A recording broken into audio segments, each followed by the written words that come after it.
So we've got a big forest fire that's burning just a little over 100 kilometers from our position.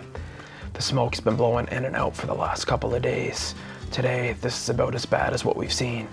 We can glass these mountains across from us, but they're not very far away, and even the summits, it's hard to see them at all. We're just kind of crossing our fingers right now that things will clear up a little bit by tomorrow. But as of right now, we can basically only hunt what's immediately in front of us, so it's making it a little bit challenging.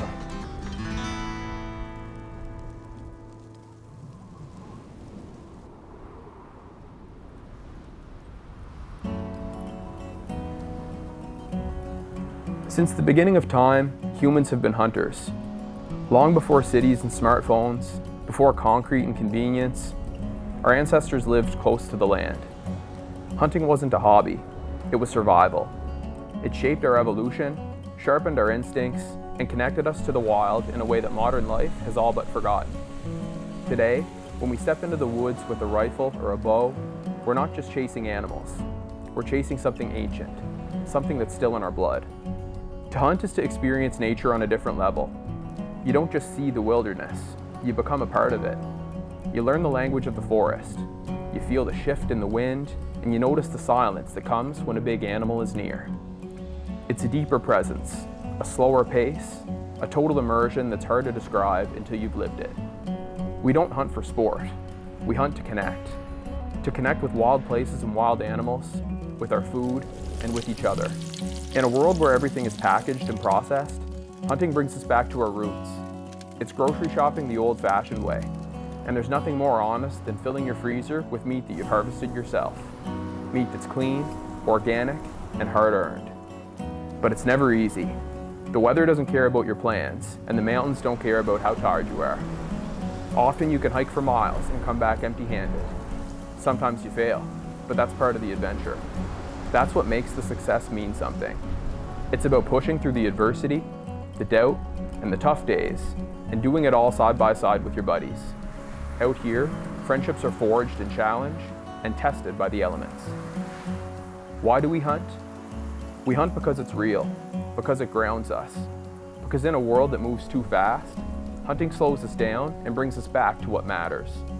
It's not about taking from nature, it's about being a part of it, living it, respecting it, and carrying on a tradition that's as old as mankind itself.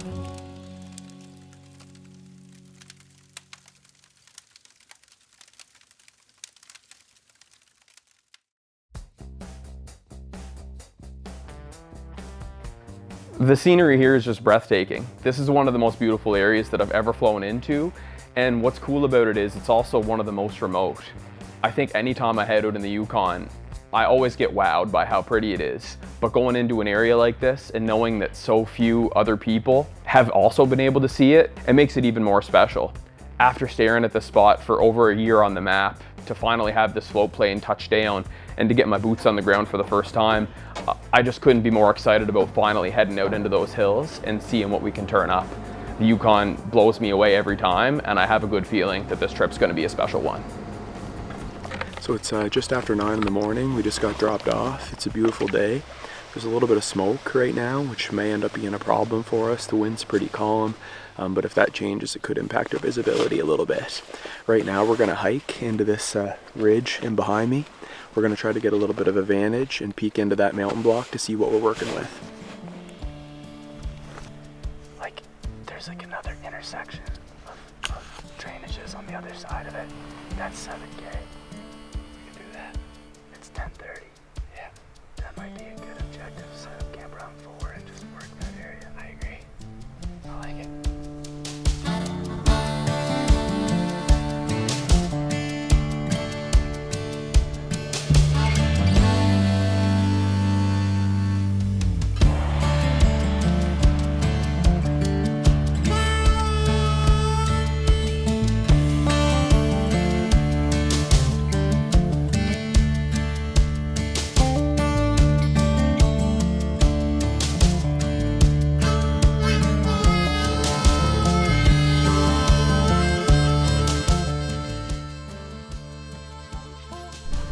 A lot of sheep rocks.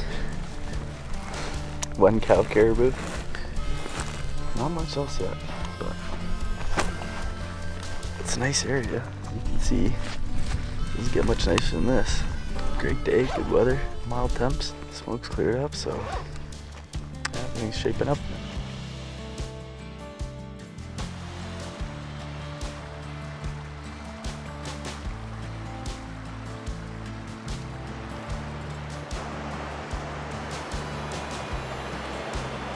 Pretty good sized grizzly scat right there. About 5 or 6 piles around here. Great spot to camp. 20 meters down from the camp.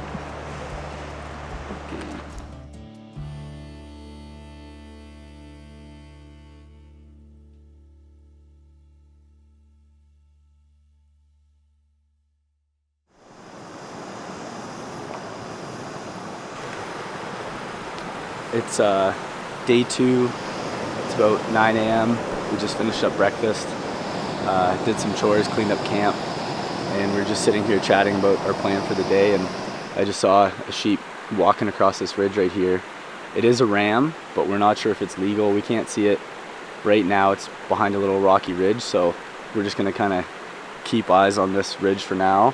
And when he pops back out, we'll have the spotter ready, and hopefully we can ID whether we're blasting up there today or moving on. So pretty exciting. So first sheep of the trip, which is a really good sign. We're seeing lots of nice country, so it feels validating to see a ram pop up on it. Steve spotted it with his naked eye. Hopefully a few more of those in our future.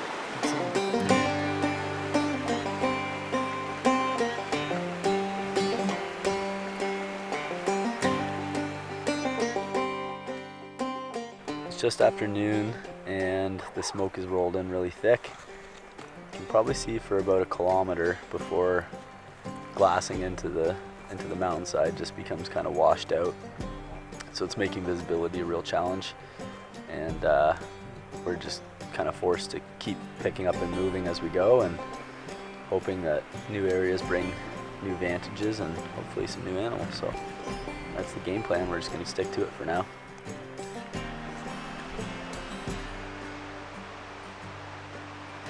The beauty of living up here is that we can head out with a pocket full of tags and just kind of opportunistically see what we can find. The Yukon is so unique in that regard. There's not very many places in the world where you have the opportunity to go look for sheep, moose, caribou, bear, all in the same outing. But on this trip, since we're backpacking, we are limited to what we can carry out on foot. So we're hopefully going to turn up maybe some Dall sheep. If we get really lucky, maybe some mountain caribou. But we'll head out there, see what we see, and hope we can get lucky and fill the freezer.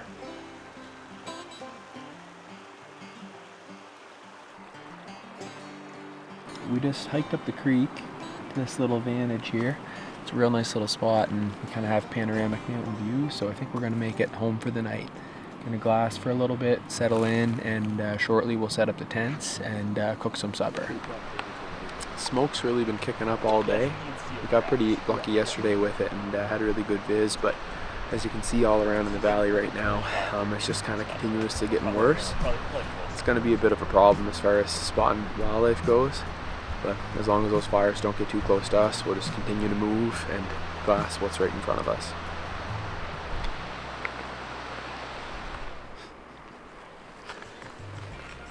It's day 3. It's still smoky down to the east, so we're going to keep moving west, exploring this valley. There's a lot of good habitat and a lot of places to hide, so we're just going to keep moving and looking and moving and looking, and hopefully one turns up for us. So we just poked down the valley a little ways, started glassing further down the valley. We picked up a nursery group of ewes and lambs. Of course, they're right at the very top of these rugged mountains, but steep as beef, right? But it's exciting to see, and hopefully there's some lambs not too far away. So we're finally getting quite a bit more action in here. We're spotting ewes and lambs kind of all throughout this valley. A couple of rams back there too. There's 2 rams up here that are the most mature ones that we've seen today.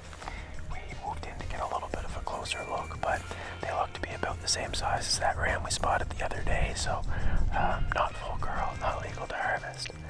I think we're gonna bunk down here for a little little while just because it seems to be a little bit busier and really good sheep habitat. So maybe stuff will move around and maybe we'll see some more as the evening progresses.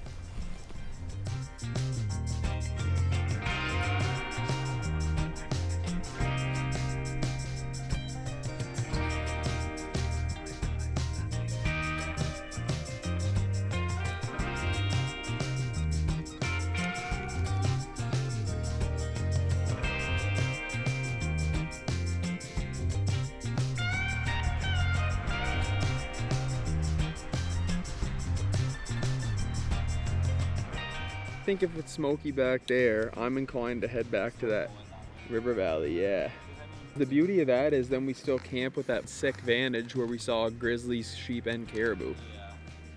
That's really nice. And then we can run a new route out, new adventure tomorrow.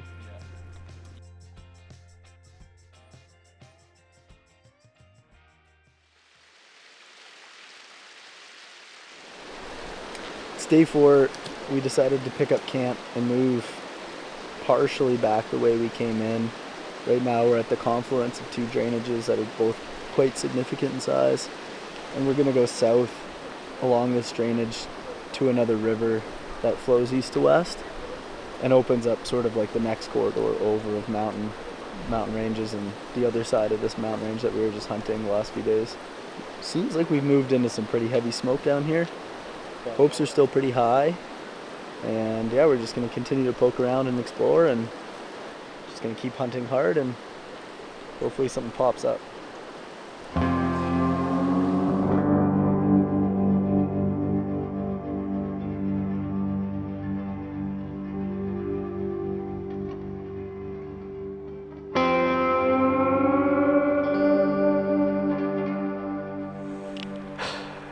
It's Thursday morning, day 5 of the hunt. Pretty much as soon as we woke up this morning, looking down the valley here, we spotted a little bull caribou.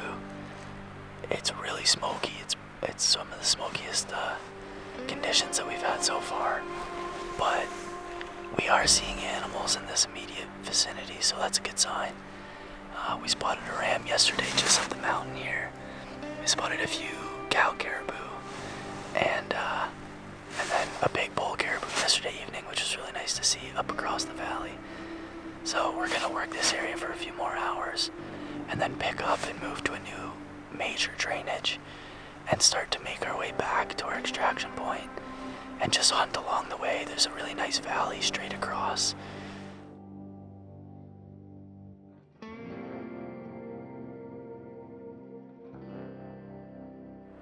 Yeah, we just spotted some nice bulls right at the very top of the mountain before we started packing down. There's 3 really nice bulls and one that I think is the same bull that we saw earlier this morning. Now the dilemma is basically, do we hike 2 kilometers straight uphill and shoot a big caribou and then pack it out like 9 kilometers? It's definitely a big mission to go up there with a full pack, shoot an animal and then carry it all the way down. But we could go home empty-handed too, so it's always nice to bring some meat home.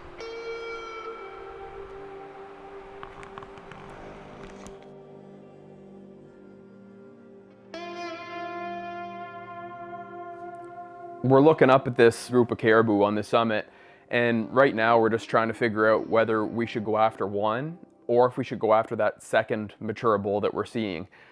It's a big undertaking to pack out 2 caribou, but we do have 4 capable guys with us, and we do have enough time to ferry all the meat back to the lake, but it's not going to be a small job. That being said, given that it's the first week of August, taking that pressure off and being able to fill the freezer this early in the season, I think is going to be a game changer. So we're thinking we're probably going to try to make a play at both bulls if we have the opportunity. So we're going to hike up there and just see what happens.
you, buddy.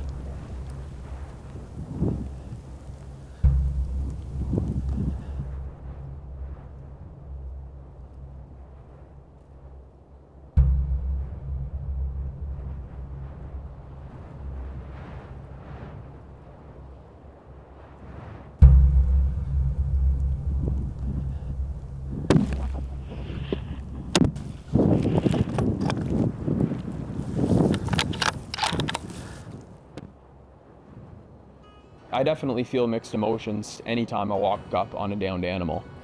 On one hand, it's super exciting that you've accomplished what you set out to do. And on the other hand, it's always super sad to take the life of such a beautiful creature. We have to take a minute to pay respects to the animal, but at the same time, we have a big job to do, and the work is just starting now. We have to butcher this animal and get that meat packed successfully back to the lake. So we take a minute to pay our respect, and then it's time to go to work.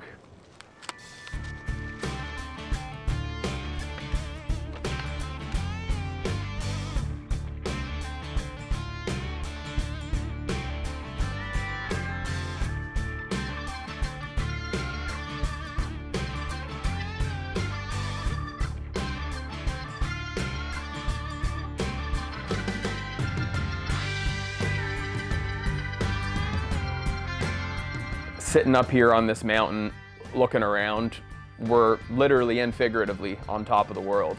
This is the biggest mountain that I've ever harvested an animal on, and it's pretty surreal to have my buddy just 75 yards away field dressing an equally impressive mountain caribou.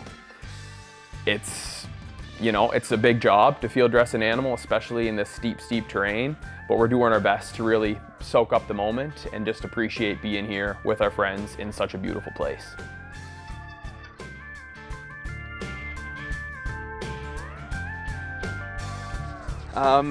Okay, we got some seriously heavy packs here and a seriously steep mountain.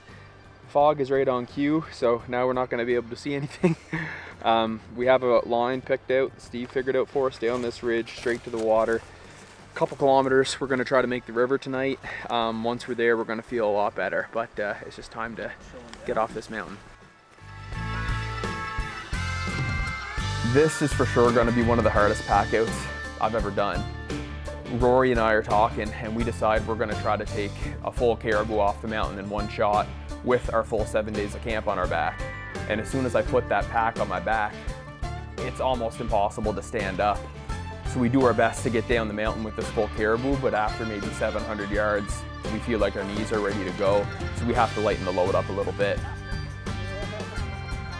Well, we just came down off the mountain with lightened packs. The initial pack out was way too heavy, so we left some meat and the heads. We came down with some meat in camp. We will set up here for tonight, hopefully not get eaten by a grizzly bear. Tomorrow, go straight up about 1,000 meters, grab the rest of the meat, come down, scoot it as far down the river as we can, come back, probably move camp closer to it, and then just ferry the gear to the lake.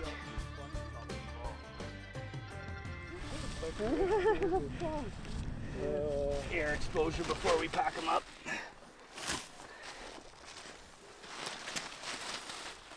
We're just gonna go ahead and load up the quarters into our packs. So we're gonna divvy it up. Every guy has to take 2 quarters. We're looking at probably 25 pounds on the front quarters, 35 to 40 on the hinds. So we're not gonna be coming down light. It's a pretty steep ridge, but once we get down off of this, we can side hill kind of through the forest, and we're gonna push it as far as we can today, get as close to the lake as possible.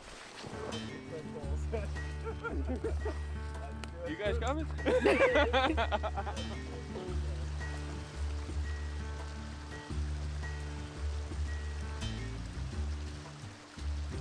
It's an absolute grind. You know, you're depleted, you're tired, you've already been hiking out there for days, your packs are loaded heavy, your legs are burning, your lungs are screaming, you know, but you're out there with your buddies. Everyone just keeps a positive attitude. We're cracking jokes, just getting through it together, and it makes the grind a little bit easier when you have friends out there that are doing it with you. So we're just going to do our best, grind out these long 10-hour days. We're hoping it'll take us about 3 days altogether to get this meat back to the lake, and we're just gonna try to eat as much as we can when we're back at camp, refuel our body, and just keep hammering until the job's done. All right, so we just parked it. We're about 1.5 kilometers from the lake. We've got the meat here. We're gonna leave it here for the night.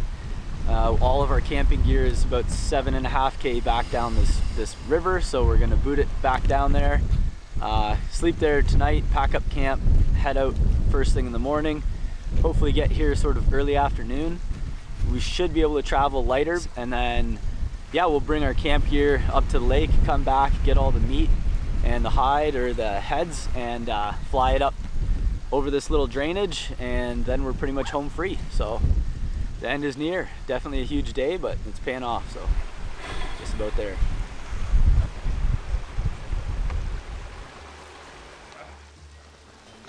Feeling super depleted after a big day on the boot, so we're just trying to replenish some calories. Steve over there is one step ahead of us.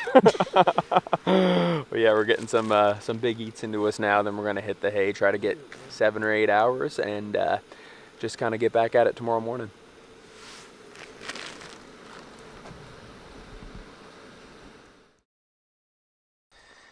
All right, I guess we survived the pack out yesterday. Seeing as we just woke up, there's the backup alarm.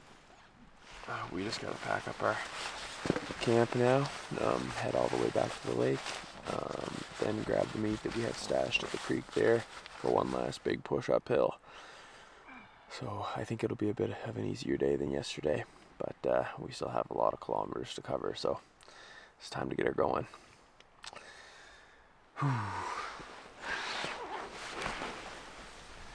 I'd say it's about 10 pounds lighter than yesterday. Not bad. We'll work with it.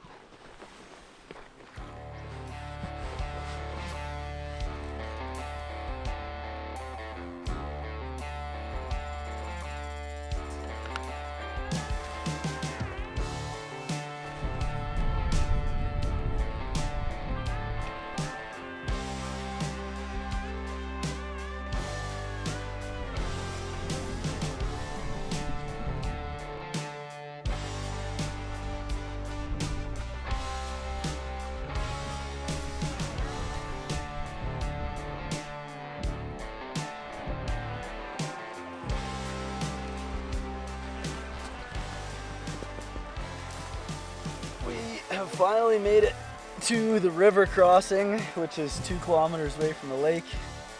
Fairly easy going from here. I am absolutely cooked. My feet are probably bleeding.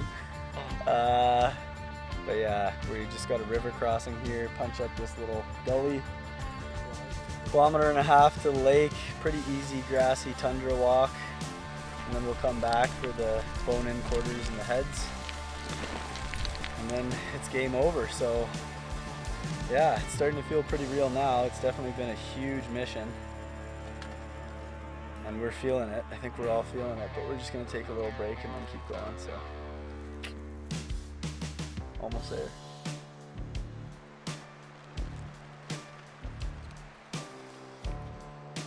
It's definitely a bittersweet thing to pack up and leave places like this. On one hand, you just can't wait to get home and take a shower and get some food in you and replenish those calories.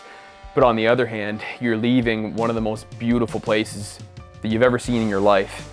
And, you know, a part of me just wonders, will I ever be back here again? You know, probably not. So it's an amazing thing to know that you're gonna make it home safe, but it's also sad to say goodbye to these beautiful areas. And before that plane door even closes, I'm already thinking about my next trip. Thanks for watching. Be sure to subscribe if you don't want to miss out on more videos like this, and follow along on Instagram at Yukon Unguided.